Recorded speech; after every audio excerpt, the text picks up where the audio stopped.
जय हिंद, जय भारत, वंदे मातरम। मैं रविंद्र फौजी। आज इस वीडियो के माध्यम से मैं एक विशेष सूचना आप लोगों तक देना चाहता हूं। वो चाहे हमारे जवान हो या नौजवान साथी, मैं चाहता हूं इस वीडियो को देखें, पूरा देखें और ज़्यादा से ज़्यादा लोगों को शेयर करें।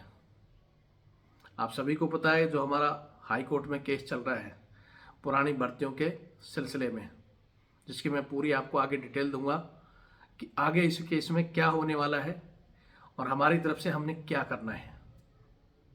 इसी के साथ इस केस के अलावा भी हम कुछ और रणनीति बनाकर मामले को हाईलाइट करने के लिए भी कुछ करना चाहते हैं। तो उस विषय में वीडियो थोड़ा लंबा हो जाएगा और लंबे वीडियो को आप लोग देखते नहीं, इसलिए एक विशेष सूचना जो सबसे पहले मैं बताना चाहता हूँ।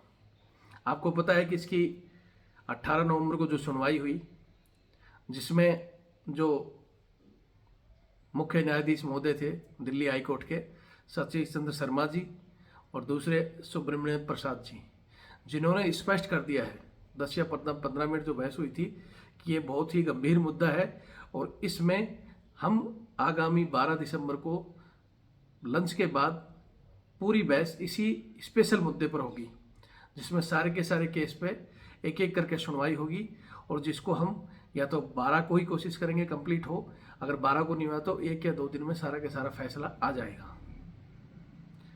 अब यहाँ एक विशेष बात जो कि हमारे पांडे जी वकील ने कल बताई मेरे को, क्योंकि जब कल सुनवाई हो रही थी तो मैं रास्ते में था तो उनका फ़ोन आ गया था कि भाई आज बहस होनी है और बहस होनी है तो आज हमें सीनियर वकील की ज़रूरत पड़ेगी। तो मैंने कहा ठीक है पांडे जी, आप सीनियर वकील रखो। आपको पता होगा कि हमने सुप्रीम कोर्ट में भी जो शुक्ला जी को हायर किया था, जो high court Allahabad high court के रिटायर्ड जज थे, लेकिन वो रिटायर्ड जज हाई कोर्ट से हैं, इसलिए दिल्ली हाई कोर्ट में पैरवी नहीं कर सकते। इसलिए दिनेश कुमार जी को इन्होंने कहा कि हम इनको हायर कर रहे हैं। 11 बजे के लगभग उन्होंने बुला लिया था उनको। और सीनियर वकील का मतलब है जिसका अनुभव 20 से 25 साल का सुप्रीम कोर्ट और हाई कोर्ट में हो। अब सीनियर वकील होंगे तो फीस भी आपको पता है कि कम से कम 2-2.5 लाख से शुरू होकर 50 लाख तक जाती है। लेकिन मैंने इनको बता दिया था कि पांडे जी बच्चे हैं, फीस इतनी अफोर्ड नहीं कर पाएंगे, आप कोशिश करना उनको कम से कम में राज़ी करने का। तो उन्होंने उनसे बात की और वो कहे कि भाई ठीक है, जितना भी हो आप करो कम से कम।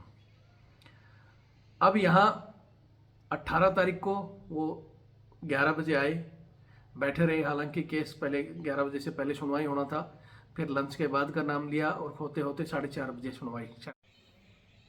आप सभी को पता है कि सीनियर वकील हैं तो इनके और भी केस होंगे, मीटिंगें भी चलती रहती हैं सुप्रीम कोर्ट हाई कोर्ट में।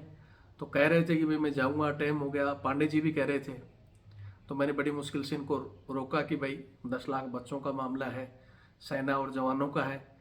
रिक्वेस्ट की तो ये रुके रहे और इन्होंने कोर्ट में 4:30 बजे बहस भी की और अच्छे पॉइंट भी रखे जो मैं आपको आगे बताता हूँ। अब यहाँ पांडे जी ने कह दिया कि भाई एक तो ये जो फीस 18 तारीख वाली और एक आगे की इनकी फीस का इंतजाम करो। मेरे पास हालांकि उस समय नहीं था, क्योंकि पहले भी जो मैंने पांडे जी को या शुक्ला जी के लिए जो भी फीस दी आप सबके सहयोग से कुछ मैंने भी किया और उनको दे दिया था। अब मैं भी इतना बड़ा टाटा बिरला नहीं हूँ, मैं भी एक जवान से रिटायर्ड हूँ। हाँ, बस हिम्मत करके बस लीड कर रहा हूँ। तो यहाँ सहयोग की जरूरत है, जिसने पहले दिया या नहीं दिया, मैं चाहता हूँ, मैं नंबर दे रहा हूँ, आर्थिक सहयोग करें। बहुत से लोग यहाँ तक तो वीडियो देखेंगे और पैसे का नाम लेते ही मेरे को पता है वीडियो यहीं से छोड़ देंगे। अरे भाई, वीडियो ज़रूर पूरा देख लेना और कम से कम शेयर कर देना। आप नहीं तो कोई दूसरा देगा। दूसरा जो दे रहा है उसका तो काम है ही है कि वो कम से कम और लोगों तक शेयर करे, ताकि हम ये हमारी ये फीस प्रोवाइड हो। या आप लोग ये लिख दो कि सर कोई ज़रूरत नहीं है, पांडे जी हैं उन्हीं से काम चलाओ, तो वो भी बता दो। क्योंकि भाई जब जज बैठे हैं उनकी उम्र भी 50-50 साल है, अनुभव है, तो उसी तरह अगर पुराना वकील होगा तो वो उनकी अच्छी रिस्पेक्ट से सुनेंगे और उस बात पे गौर भी करेंगे, जैसा मेरे को बाकी वकीलों ने भी बताया। और जीतने के चांस हमारे हैं। कोर्ट का भी रुख है, क्योंकि आपको पता ही है सरकार तो बार बार कह रही है इसको केस को खारिज कर दो, फलाना कर दो, लेकिन इन्होंने अगर तारीख दी है, सुनने का मूड है, तो कुछ मिलेगा। अब आपको तय करना है। मैं मेरा नंबर दे रहा हूँ सबसे पहले, फिर आगामी वीडियो ये मेरा नंबर है 8290354513। ये मेरा फ़ोनपे और पेटीएम से जुड़ा हुआ है।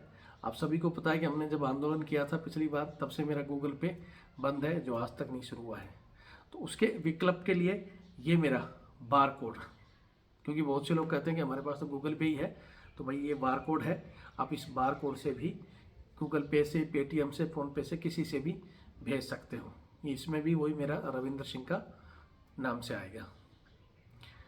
इसके अलावा बहुत लोग कहते हैं कि भाई हमारे पास तो फ़ोनपे, पेटीएम, गूगल पे कुछ नहीं है, तो उनके लिए अकाउंट नंबर है 612 642 33 600। ये SBI का अकाउंट नंबर है, रविंद्र सिंह के नाम से, IFSC कोड इसमें दिया हुआ है। आप इसके माध्यम से भी सहयोग कर सकते हो। सारी डिटेल मैंने आपको दे दी है। अगर आपकी इच्छा हो तो भैया मेरे को कल उनको फीस देनी है और आगामी तारीख के लिए भी हाँ या ना करना है तो आप करेंगे। पहले की तरह नहीं कि पहले कुछ बंदों ने जिस तरह पहले 500-500 दिया है, मैं चाहता हूँ कि इस बार भी आप 500-500 रुपये दें। जैसे पहले किसी ने कम दिया तो भाई कोई ज़्यादा देने वाला भी बंदा, जो कि एवरेज हमारा उसकी फ़ीस तक पहुँच जाए। या फिर कोई ऐसे नहीं कि पहले वाली फ़ोटो डाल दे तो उससे मेरे को फ़र्क नहीं पड़ेगा या पांडे जी को फ़र्क नहीं पड़ेगा। भाई हम तो कह देंगे ठीक है पांडे जी नहीं आ पाया तो आप काम चलाओ। या फिर पहले की तरह बहुत से लोग पहले से कह रहे थे कि हम तो बाद में देंगे, अभी तक किसी ने नहीं दिया। और बहुत से हालांकि देने के लिए फ़ोन भी आया था, लेकिन बीच में मैंने मना कर दिया था। किसी को भी इंडिविजुअल मैंने यही कहा कि भाई अब देने की ज़रूरत नहीं है, हमारा काम चल गया, ज़रूरत पड़ेगी तो मैं बताऊँगा। तो आज ज़रूरत पड़ी तो मैं बता रहा हूँ। इसके अलावा बहुत से लोग पहले कह भी रहे थे कि हम तो जीतने के बाद देंगे, या सर मैं आपको ज़्यादा भी दे सकता हूँ, लेकिन मैंने किसी से भी जो सबसे लिया था वही लिया था, जो कम दिया था बीच में उनसे कम भी लिया, लेकिन ज़्यादा किसी से नहीं लिया था। अब फिर कह रहा हूँ कि सहयोग करोगे तो हम अच्छी तरह से ये केस भी लड़ सकते हैं, और इसके अलावा और रणनीति भी बना रहे हैं कि भाई हम चाहें तो फिर से कोई आंदोलन करें, धरना करें, या किसी और तरीके से इस मामले को पेपर से। मैंने 2-4 पॉइंट सोच रखे हैं, लेकिन वो सब पॉइंट आर्थिक मदद की वजह से ही हमारे ठंडे पड़ जाते हैं।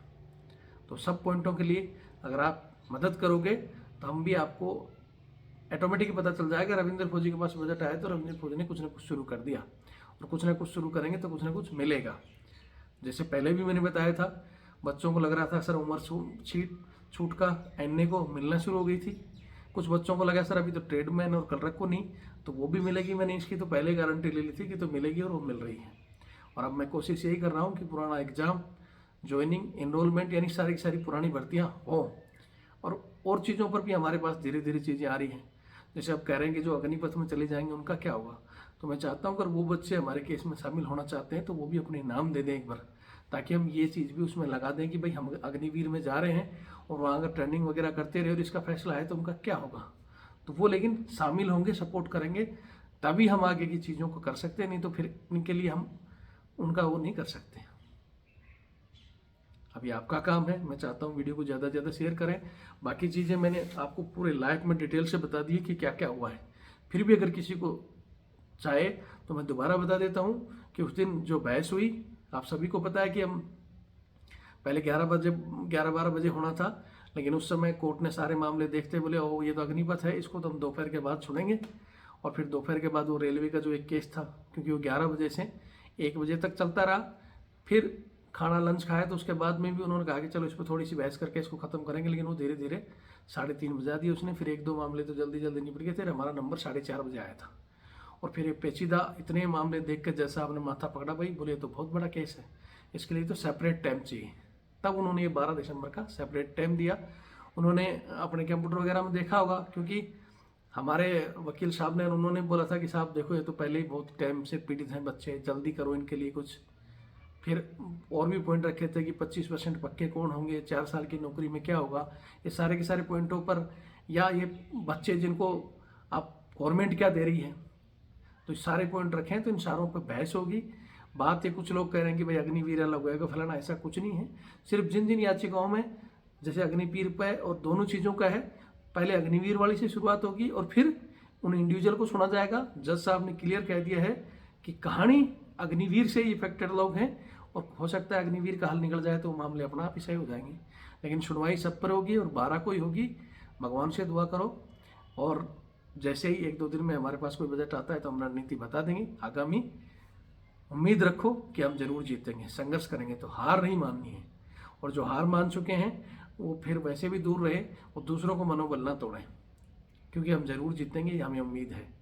संघर्ष कर रहे हैं तो जैसे धीरे धीरे हमने कुछ चीज़ें ली हैं, और संघर्ष करेंगे तो और भी मिलेगा, और नहीं तो कुछ नहीं मिलता। और सोए रहते पता नहीं आपकी दोबारा अग्निपथ भी कैंसिल कर देंगे और भी कर देंगे, फिर इसी तरह हाउ लड़ करते रह जाओगे। इसलिए लड़ना सीखो।